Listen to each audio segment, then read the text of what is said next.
Salut à tous. Alors aujourd'hui, réponse à une question qu'on m'a posée, donc je ne vais pas citer le nom.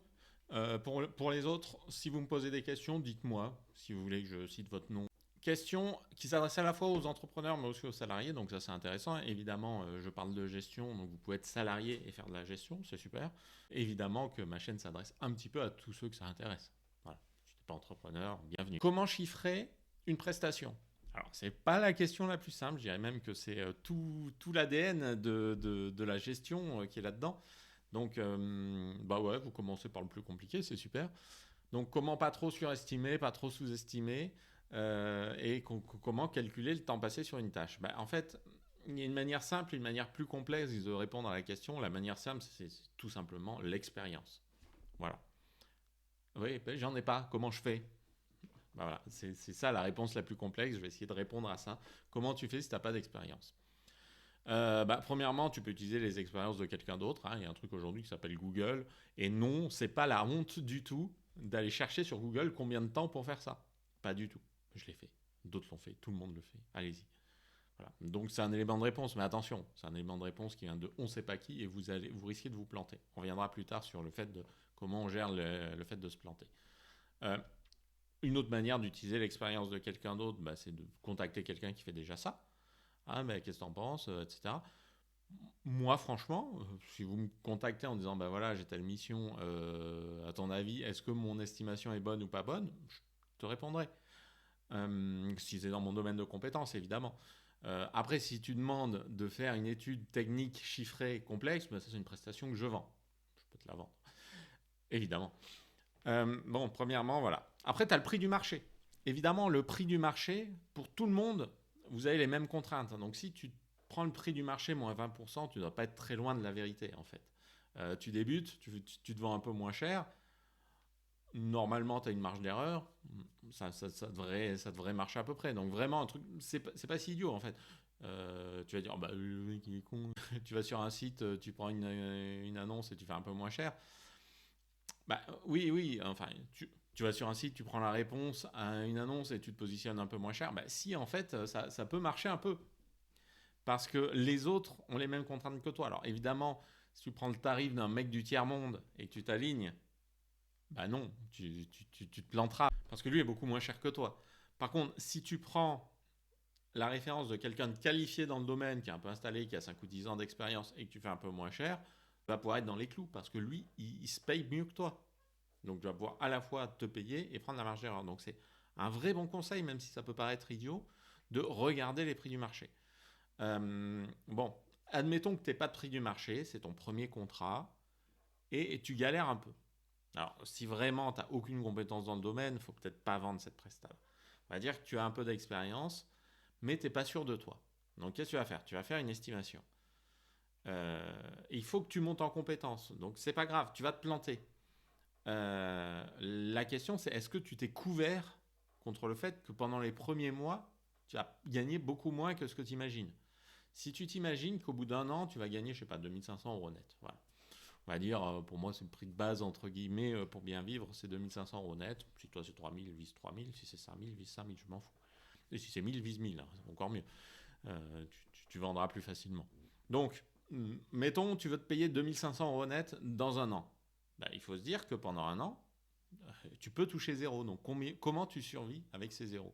À partir du moment où tu as des solutions pour survivre avec ces zéros, par exemple Pôle emploi, hein, à tout hasard, ou d'autres, on va avoir un peu de capital de côté, enfin voilà. Donc à partir du moment où tu survis sans faire de chiffre d'affaires, bah, si tu te plantes, c'est moins grave. C'est-à-dire si tu as prévu de faire un truc en 2 semaines et que tu mets un mois, bah, si tu es parti du principe que tu allais toucher zéro, de toute façon, c'est pas la fin du monde. Donc voilà, tu vas te planter. L'important, c'est qu'au fur et à mesure, tu vas progresser, tu vas te planter de moins en moins. Voilà.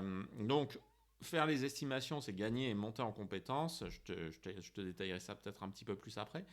Euh, Tu fais tes estimations. Et après, il faut prévoir une marge d'erreur.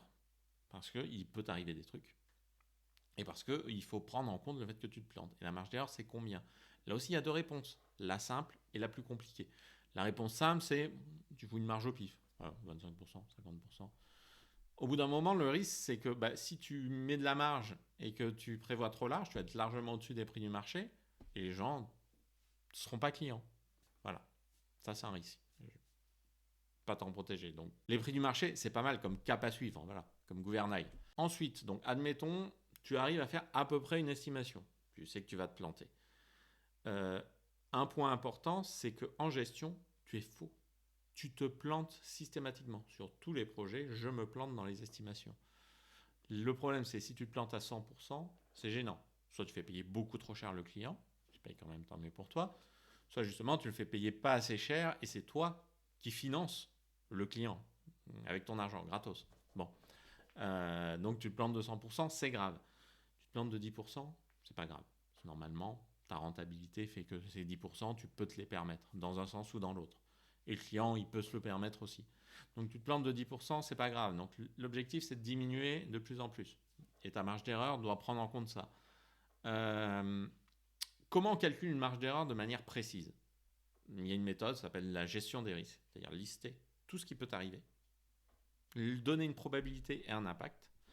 Et au moment où tu as une probabilité et un impact, tu as globalement le coût de l'ensemble de tes risques sur l'ensemble de tes projets. Tu divises par le nombre de projets, par exemple par un indicateur fiable comme le nombre de jours travaillés, et tu as ta marge réelle.